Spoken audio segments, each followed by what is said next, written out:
Assalamualaikum warahmatullahi wabarakatuh. Perkenalkan, nama saya Wulan Siti Nurhayati dari kelas 11 Bisnis OTKP. Di sini saya akan membuat video pembelajaran mengenai konsep dasar tata kelola humas dan regulasi pemerintahan dan halayak humas.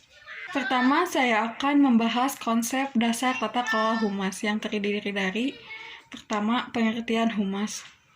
Humas yaitu usaha untuk menciptakan hubungan yang harmonis antara suatu lembaga dan pihak masyarakat melalui komunikasi timbal balik yang harmonis dan saling percaya.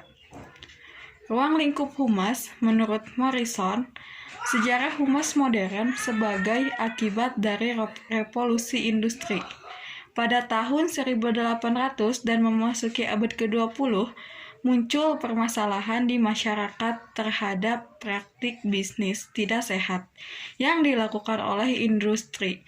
Maka banyak perusahaan mendatangkan pakar humas, maka muncullah tokoh pelopor yang merupakan agen first, yaitu Lead Betterly.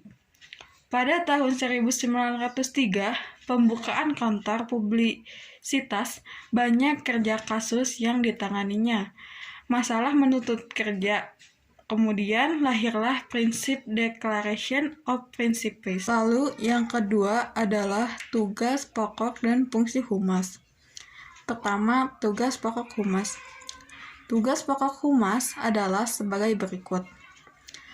Pertama, mengetahui latar belakang dari suatu keputusan yang tengah dan akan diambil oleh badan usaha atau organisasi.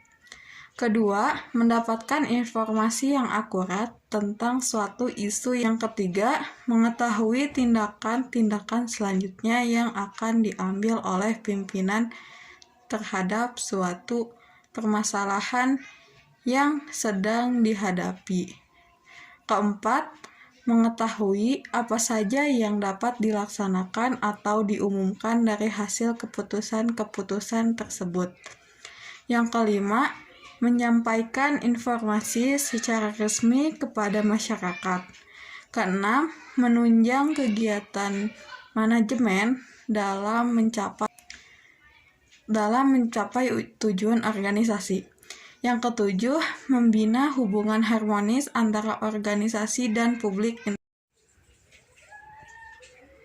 Selanjutnya, fungsi humas, yaitu yang pertama, sebagai pusat informasi dalam pelaksanaan humas di sebuah organisasi atau perusahaan kegiatan, seperti menyampaikan informasi atau aspirasi dari dan kepada pimpinan serta publik, menjadi kegiatan yang harus dilakukan oleh humas.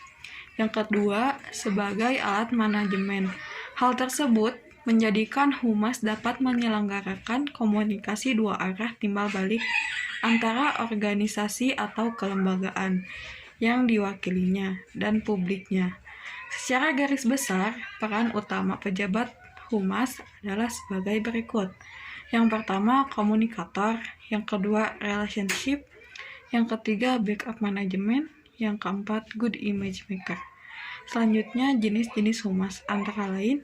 Yang pertama, humas sosial, humas industri, humas pemerintahan, humas profesi, humas organisasi internasional, humas pemerintahan pusat, humas pemerintah daerah, dan yang kedelapan, humas penegak hukum, kesembilan, humas organisasi sukarela, kesepuluh, humas pemerintah lembaga.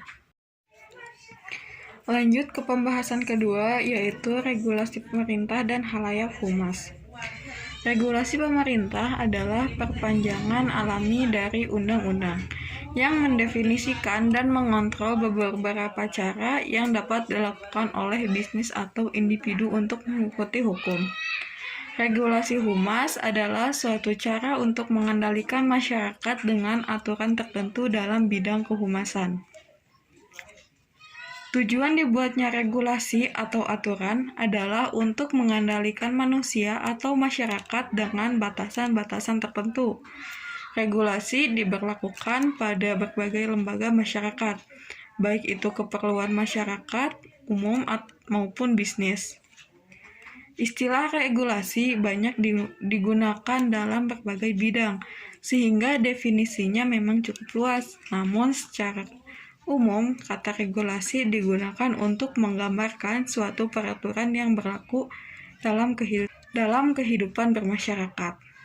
Sekian pembahasan tentang konsep dasar tata kelola humas dan regulasi pemerintah dan halayak humas. Saya ucapkan terima kasih. Wassalamualaikum warahmatullahi wabarakatuh.